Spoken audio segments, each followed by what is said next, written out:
Hello, welcome. I am so excited for today's webinar because I am speaking to one of my personal heroes. I'm Natalia Aíza. I run an anxiety and OCD center, and I personally have a pediatric specialty. And we are welcoming Natasha Daniels. So, Natasha Daniels, apart from being one of my personal go-to experts at my center, um, also is an incredible parent trainer. So Natasha has been an anxiety and OCD therapist for over 2 decades. She combines both her clinical expertise with her lived experience raising her own 3 kids with anxiety and OCD. She's the creator of the website AT Parenting Survival. If you haven't checked out, please do. I use webinars and resources from that website every single day in my center, as well as the host of the show AT Parenting Survival podcast and the YouTube channel Ask the Child Therapist. She also gives in-depth support to thousands of parents raising kids with anxiety or OCD through her books, courses at the AT Parenting Survival online school, and in her online membership, AT Parenting Community. Her latest book, which I have in my office, I should have it ready, is Crushing OCD Workbook for Kids. Welcome, Natasha. Well, thanks for having me. I appreciate it. Thank you so much. So, the focus of today's interview will be parental roadblocks, parental setbacks, and some misconceptions that parents might have that could be treatment interfering when a child is receiving OCD therapy. Our hope is to share these stories, share these insights in a way that encourages hope and perhaps some growth rather than pathologizes the experience of parents who are really just trying to do their best. And it's worth sort of starting this conversation with personal disclosure. I also am the parent of 4 children, 3 of whom have OCD. So I tell all of my clients, all the mistakes I see you making, I make them too. And in fact, it's worse when I make them because I know better. So just to keep in mind that, we are espousing best practices, but not judging, other choices. So Natasha, can you explain in a nutshell to me, what is the role of the parent in OCD recovery? Yeah, actually, the parent plays a huge role. And I'm also the parent to 3 kids with anxiety and OCD. So we're both parents and clinicians. We get it on a personal level. And I think that, um, treating the child without treating the family is like treating an arm without recognizing it's attached to a body, that Mhm. OCD lives in the family. I always say OCD is a family affair. OCD hooks in the family members. And so our role as a parent is to create a therapeutic home environment because that looks very specific as far as OCD goes. And to know our role in how do we talk to OCD, how do we coach our child, how do we respond to meltdowns that are related to OCD, how do we get unhooked from the accommodations that OCD wants us to accommodate. And that's a lot on our parenting plate for sure. It's complex. Okay, so some good vibes. I would love to hear a success story that you have seen in your practice where the child with OCD made significant progress in therapy because of key parental shifts. Yeah, there are a lot of them. I have to go back because I had my private practice closed like 3.5 years ago, and now I do global resources. But Mhm. yeah, I would tap into like the oldies but goodies. Um, Mhm. there's a lot of them. I mean, a huge bulk because once people understand what OCD is and the counterintuitive ways they need to approach it, for those parents that are really engaged, it's like a light bulb moment. So I Mhm. was thinking about one case where the parent came in really, really anxious, and so did it was a tween client because it was harm OCD themes, which is so scary when you don't know that it's OCD. And so um, the the child was having intrusive thoughts that they wanted to harm themselves, and the parent felt like, they were suicidal. And I don't even know how they made their way to me, but I feel like they had other therapists somewhere, somehow. I don't know if she saw a podcast. I don't know how she found me, but she thought maybe this is OCD. So when they first came, there was a lot of anxiety about, is she suicidal? And she's wanting all these reassurances. And the mom was way into the reassurances of, you're safe, you're not depressed, or we're going to take care of you, or we'll put the knives away, we'll do that. It was a lot of accommodating. And very quickly, it was very apparent that this was not congruent with her beliefs, that it was a scary thing, and educated them on harm OCD themes and how they present, and it was very common. And I think that reduction of the anxiety from the parent really helped as well, because it was like feeding that loop of needing to always be in eyesight and always check on them. And I think this case popped up in my head the most because it was a really rapid success, So, and every family is different, but I feel like because the mom was like all in, and she was like really trusting the process and trusting the exposures that were probably bizarre if you were with another therapist, and the daughter was all in, and the mom very quickly learned to pull back all of her reassurance and let her daughter like have this experience.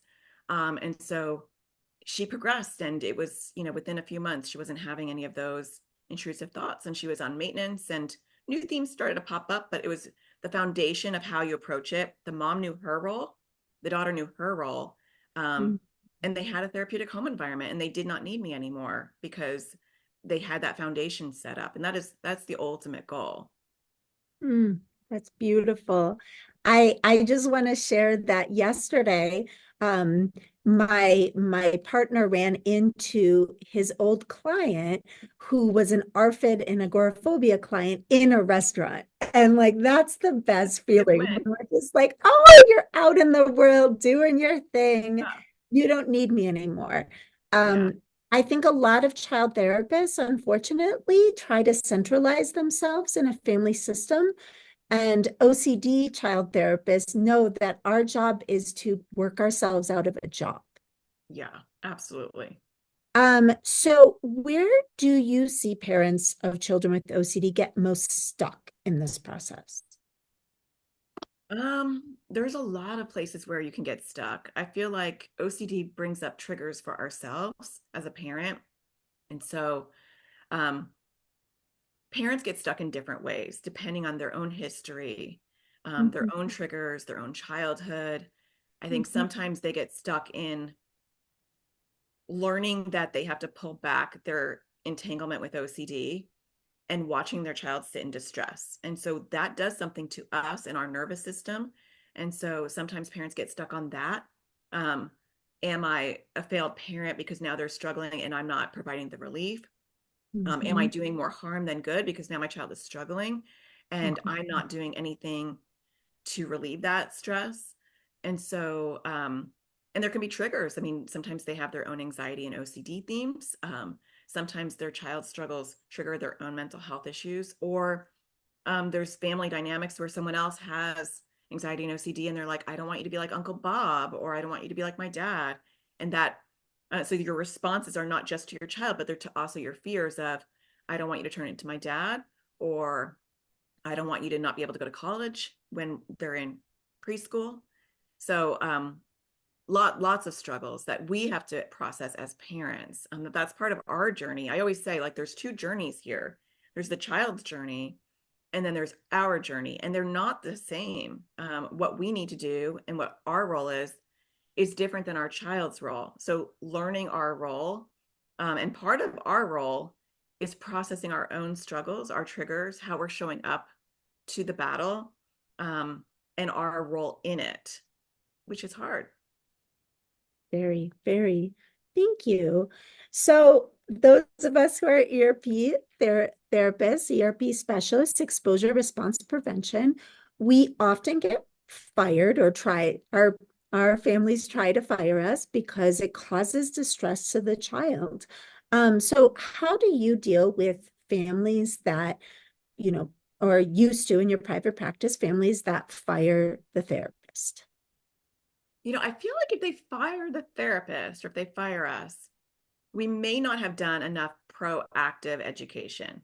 Mm-hmm. And so that is really, and that is a missing piece, I think, that a lot of OCD therapists don't have. Um, I think there's not enough therapists that realize that the family is their client as well. That it's a systems approach. It's just not how the training is done a lot of times. It's just, very OCD focused. This is just the child. But Mm-hmm. if you meet with the parents, I know in my practice, I would meet with the parents. I mean, to me, they were as important as the child. And so meet with the parents and say, all right, there's something called ERP, exposure response prevention, and this is what it looks like. And let me explain to you about the physiological aspect of ERP. Like, what are we doing in the brain? Why we're doing it? So a little bit of just some basic science. And then this is what it will look like. And a lot of times it will get worse before it gets better. And so it's like, you know, taking a beehive and kind of shaking it up to remove it, it's going to look like there's a bunch of like, angry bees around.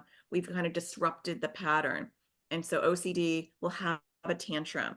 So it may be that you're going to see more intrusive thoughts and more compulsions in the weeks as we're starting to do this, because Mm-hmm. OCD will have to kind of extinguish its little meltdown in order to make progress. So that's preparing them ahead of time that it will look. It's kind of like, I normally use the metaphor that it's like a burn. I don't know why, because I'm definitely not a doctor, but like you go to the burn unit and it's counterintuitive, but they're going to scrape it off, and which actually seems like they're wounding you even more to get that fresh skin. And with OCD, it's similar. It's going to look bumpy before it starts to get better. The other thing to explore too is some things to look out for after an exposure or after a session, because sometimes parents can't handle the distress. And so like what is normal versus a crisis after a session or after doing an exposure, because the distress is part of it. It's kind of like when you work out, like your muscles hurt. Like my son is actually going to go see he's 14. He's going to go see a personal trainer. He's never been physical, and he's got anxiety, OCD. He worries about his health and everything. And I preemptively said, after that session, you're going to be sore, and that's normal, you know, because your muscles are growing. And I think metaphorically, it's the same thing with OCD. You're gonna be in distress because that is actually what's growing those OCD muscles. Yes. Yes, exactly. I love those physical metaphors. That's beautifully put. Um, so I think you've answered my next question, so I might kind of jump over it, but is that the central message that you think parents need to hear when their child is embarking on OCD therapy, that it's going to get worse before it gets better, or it's going to be hard? I don't think that's a central message, because we want to sprinkle in a lot of hope, and that could Mm, be a little overwhelming. yeah. Um, I talk a lot about neuroplasticity. I feel like that's a really hopeful message. And it Hmm. also weaves in the idea that the discomfort that your child is having is growth. And so a lot about, you know, OCD is writing those neural pathways, and, it's a country road at first, and then it's a 2-lane highway, then it's a 6-lane highway, because neurons that Hmm. fire together wire together, and we want to pick a different road. And that's going to take some time. We don't want to go down that road. So even when we delay a compulsion, like here's this, and I have this need to do a compulsion, it's firing, it's riding, and then it reaches completion. That's the road. And if we delay it, it's like firing. We've disrupted the road. We put a roadblock in there. It's not firing nice and cleanly to grow it. And I think that visual really helps parents understand um, how ERP is helping, because then it's like when you learn a foreign language and all of a sudden you don't practice anymore. This happens to me a lot. Um, I don't remember it. I don't recall it, because those neural pathways have lost their strength. The brain will focus on another area. So I do talk a lot about neuroplasticity because I love neuroscience. Not that I'm a neuroscientist, but I feel like that gives them hope of like, oh, that's so interesting that my child can actually change their brain through Yes. ERP. Yes, I do like that better as a central message. I think, um, I think that there are different times that are incredibly important to be messaging to parents and to be bringing parents in. And one of those times is what I refer to as the dark times. I think you mentioned it earlier. Sometimes this is also known as extinction burst, where the OCD is like fighting tooth and nail to stay in power. What do you think is the message that parents need to hear during the dark times, kind of in the middle of treatment? Explaining to them that that's going to happen, I think, is really key. Because when you anticipate something, when you get a shot and they're like, this is going to be a little pinch, versus it's nothing, helps you prepare. Like, you're not like, oh my gosh, why did that happen? So saying it's really common, not that it will necessarily happen, because it doesn't happen to every family I've worked with, but it isn't unusual for OCD to have a tantrum about you pulling back your involvement in it, or to really freak out when your child does something that OCD says is not allowed. And giving them that image of OCD is going to have a toddler tantrum. And I normally take parents to, the checkout line. Go back and remember when your child was a toddler and they wanted that piece of candy in the checkout line, and they lost all muscle control and they fell like a puddle on the floor and they kicked and they screamed. And as a good parent, you're like, no means no. We're not going to get candy. And maybe even in the parking lot before we get into the store, I'm going to say, no matter what you do or what you say, we're not getting candy when we go to the store. And over time, the toddler learns to accept no and doesn't have a meltdown anymore. They might whine and then they might be quiet because they know that you're not going to give in. And I said, remember that when your child is having an OCD meltdown, because that's not your child, that's OCD having a meltdown because it's not getting its way. And just like that toddler, we don't give them that candy, because when you do, you've just reinforced the whole meltdown. You've reinforced the message that what I say isn't what I mean. And so it really kind of goes back to parenting styles in general. And sometimes you find parents who are really good at that typical parenting approach of towing the line, and some parents who really struggle with that outside of OCD. And that does impact that journey, because holding firm is really hard, especially when it's not a tantrum, but it's your child saying, you're hurting me. This isn't helping. Why aren't you doing anything? So that love and support and coaching to the parent is so important. Fully agree. Well put. So last question in the messages to parents at different stages, but what about at discharge? I mentioned this earlier.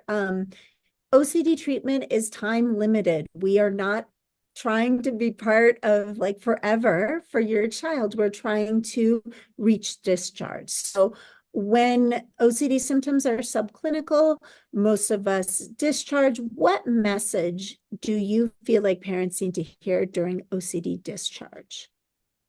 Yeah, I'm not a fan of like graduating clients, because I feel like the message is, you have got this, you create a therapeutic home environment, your role, your child's role, that if there's anything that pops up that's different, it's plug and play. Like, and I'll go over the framework of like, let's just use some examples. And like, your child has this intrusive thought or feeling. What would that look like? More importantly, training the child, depending on their age, because I want them to have those skills that are portable. So they're going to take it to college. They're going to take it to real world experiences outside of the home. But I also say, just like a car needs maintenance, right? You might need a tune-up, and that's totally normal. We want to preface this so that the child doesn't feel like a failure if they need to come back into therapy. And so I feel like messaging and, sprinkling those seeds of, this is not goodbye. This maybe is a see you later. And it's normal for me to see someone maybe twice a year, or you hit a bump and you just need me to give you a tune-up. That is totally normal and expected. And so I think that can be helpful too. Awesome. And so is it your opinion then that creating a lot of fanfare around graduating out of OCD therapy would actually, maybe reinforce the child's shame if they needed to come back into therapy? I do think so. I think it's inadvertent. I don't think therapists, have that intention, obviously, but I do feel like when there's a big, here's a graduation certificate and here's your graduation party, which a lot of therapists do. Mm-hmm. I didn't do that because I feel like the messaging, especially for those perfectionistic kids or those kids with moral OCD, they feel like they've done something wrong or it's embarrassing to come back. So I celebrate the whole way through. You know, they're getting bravery prizes all the time, and Mm-hmm. but I don't do too much fanfare of a goodbye. Mm-hmm. That's beautiful. Thank you for sharing that. And final question, and then we're going to open it up to the audience, which I'm excited about. Is there anything that you find yourself saying over and over, sort of your broken record child therapist sayings that you can share with our audience today? Yeah, I'll have to think about it.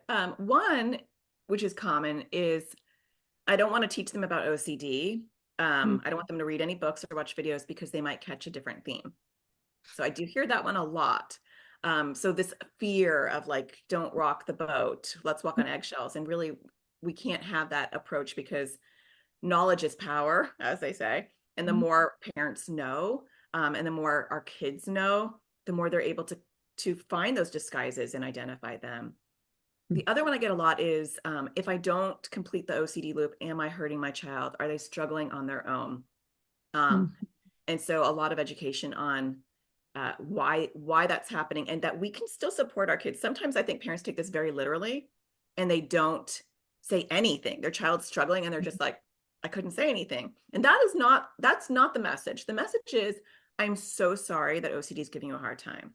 And I'm still right there for my child. I'm just not feeding OCD. So that validation of, I'm so sorry you're struggling. I'm so sorry this is really hard for you right now. And I'm right, you've got this.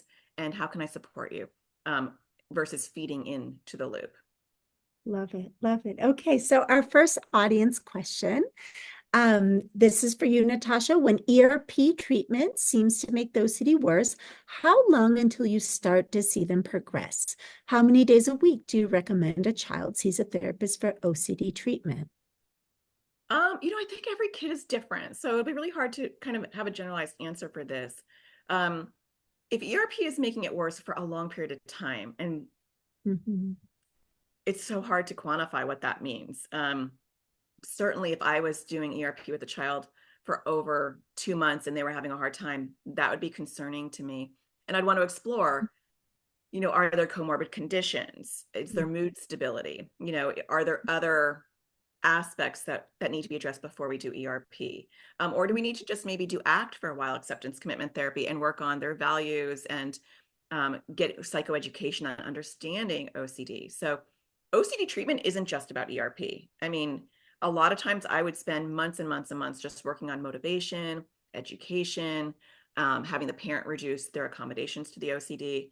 And that's all really good, meaty stuff as well. ERP is a component, but to me, it's not the only thing that we're doing. And I think it depends as far as how often do they see a therapist. That's so individual based on the acuity of their OCD. And I would say at my center, we're an outpatient center, and most of our clients, pediatric clients, are once a week, with a few smatterings of twice a week. And then anything more than that, it is useful to work with an intensive outpatient treatment center, in order to, have the ease of booking and accessibility, and also to make sure that insurance is covering that, because those higher doses get very pricey, and we want to make sure that we're preserving accessibility.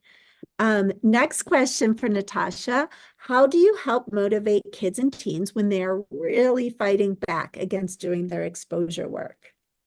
Great question. Incentives are key. I mean, Yeah. like obviously the big picture we want, I think the enact approach can really be helpful as far as how is OCD holding you back? As far as like, can you not go out with your friends, or is it holding you back in different ways? But I feel like a lot of times with teens, their frontal lobe is not fully developed and they don't care about the future, they care about now. And incentivizing them through concrete things, I feel like can move the dial. Whenever I had a teen in my practice, their first homework assignment was go on Amazon and look at what you want to earn. And they'd be like, what? And they were hooked into therapy at that point because they're like, that's interesting. And it would be Xbox game controller or a it'd be like a Xbox 360 gift card, or I mean, it would be teen things. And in my own home, my daughter wouldn't even be driving if it wasn't for like Starbucks, where I would incentivize her. And currently, my own son, who's 14, he would not do, and he has RFID, restrictive eating, and OCD, and he would not do his exposures if it wasn't for the fact that he wants Robux. And he cannot get anything that's outside of his needs without cashing it in for points. And so he's always asking me, Mom, what can I do an exposure today? Can I, and this is not a child who would ask me that. So finding their currency in the short term is really helpful. Long term, that internal drive will form. And there is pride, even though he's getting points. I feel like there's pride. He can feel the pride of, that was a really hard eating exposure and I did it.